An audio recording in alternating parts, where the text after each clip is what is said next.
Magandang hapon. Update na nga muna tayo sa ating binabantayan na si Bagyong Julian.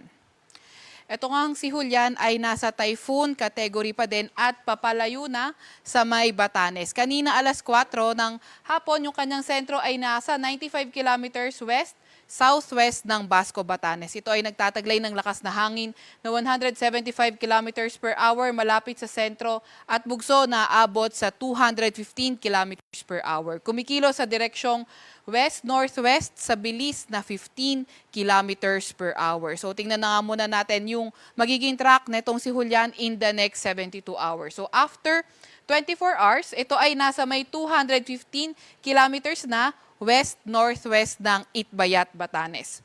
After 48 hours, ito ay nasa may 255 kilometers north-northwest naman ng Itbayat, Batanes. And after 72 hours, ito ay nasa may 495 kilometers northeast ng Itbayat, Batanes at nasa labas na ng ating Philippine Area of Responsibility. Dahil nga rin dito kay Julian, may nakataas yung tropical cyclone wind signal. Yung pinalabas nating pinakamataas na wind signal ngayon ay signal number 4, kung saan ito ay mararanasan sa may Batanes. Signal number 3 naman, sa northeastern portion, sa northern at western portion ng Babuyan Islands. Signal number 2, sa may northern at western portion ng mainland Cagayan, kabilang na nga yung nalalabing bahagi ng Babuyan Islands. Dito rin sa may Apayao, sa may Abra, Kalinga, northern at central portion ng Ilocos Sur at Ilocos Norte.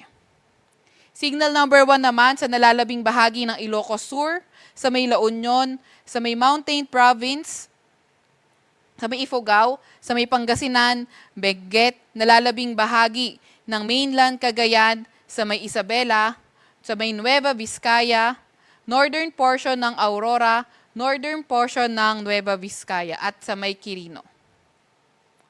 Nasahan nga rin natin yung mga bugso ng mga malalakas na hangin ngayon sa may Aurora, Zambales, Bataan, Metro Manila, Calabarzon, Romblon at Bicol Region.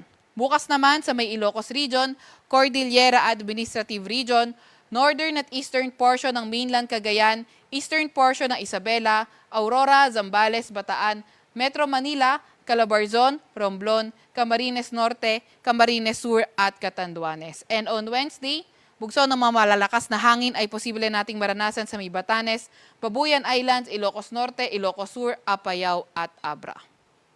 Meron din tayong nilabas na weather advisory at ito ay nilabas kaninang 5 p.m.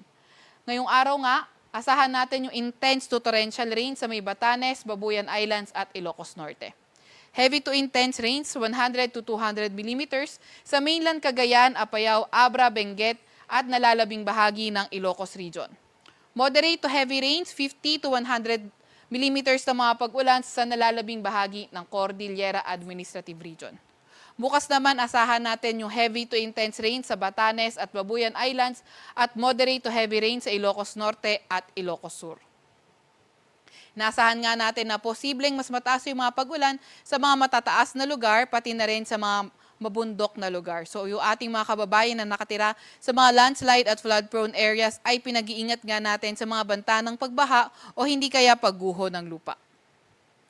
Meron din tayong nilabas na gale warning as of 5 p.m. ito ay sa may Batanes, Cagayan, kabilang na ang Babuyan Islands at ang northern coast ng Ilocos Norte. Kaya kung maaari, huwag munang pumalaot sa ating mga kababayang may maliliit na sasakyang pandagat o kaya yung mga motor bangkas dahil magiging maalon hanggang sa napakaalon ng karagatan. Ito naman, balikan natin yung track nitong binabantayan natin si Bagyong Julian. So ngayon, inaasahan natin ito ay kikilos sa direksyong west to northwest over the Bashi Channel. So, patuloy nga na lumalakas itong si Julian at posibleng maging isang super typhoon ngayong hapon or ngayong gabi. And then, by tomorrow, may kita natin na posibleng ang mag-recurve itong si Julian habang kumikilos ng mabagal. And then by Wednesday, nakita natin na posibleng mag-turn ito northeast papunta sa may southern coast ng Taiwan kung saan ito ay magla-landfall. So, kung makikita nga natin dito sa track ni Julian, napakalapit nito sa boundary ng PAR. So hindi nga, or posible nga na lumabas ito na ating PAR at bumalik din. So kahit lumabas ito na ating Philippine Area of Responsibility, patuloy pa rin tayo maglalabas ng mga tropical cyclone bulletin. And then, ito nga si Julian, tatahakin ito yung Taiwan area at posible nang mag-emerge o lumabas sa Taiwan by Wednesday evening or Thursday early morning. And then, posibleng lumabas na ating Philippine Area of Responsibility itong Julian by Thursday.